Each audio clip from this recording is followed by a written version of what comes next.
శ్రీ సఖీ పాఠశాల ఛానల్ కి స్వాగతం సుస్వాగతం. నేను మీ స్నేహ.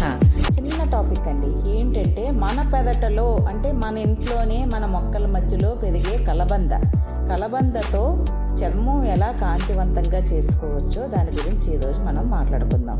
కలబంద గుజ్జును నిమ్మరసంతో కలిపి ముఖానికి, మెడకి, చేతులపై వచ్చే నల్లటి మచ్చలు ఉంటాయి కదండి, మోచేతులు అంటాం, వాటికి అక్కడ రాసుకుంటే ఆ నలుపుదనం తగ్గుతుందట ఫ్రెండ్స్. కలబంద గుజ్జులో కొంచెం రోజ్ వాటర్, గులాబీ రసం కలిపి రాసుకుంటే చర్మం తాజాగా కాంతివంతంగా ఉంటుంది.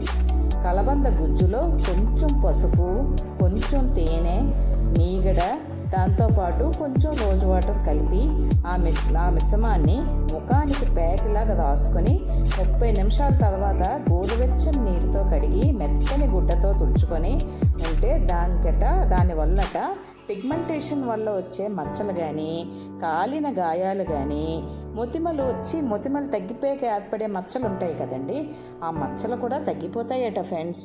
ఇలాంటివి ఇంకా ఇంకా ఇంకా ఎన్నో తెలుసుకోవాలంటే please like, share and subscribe and పక్కన ఉన్న బెల్ ఐకాన్ ని నొక్కి ఆన్ లో పెట్టుకోండి. దీనివల్ల మా కొత్త వీడియోస్ నోటిఫికేషన్ అన్నది మీకు వస్తుంది. Thank you for watching Sri Sakhi పాఠశాల.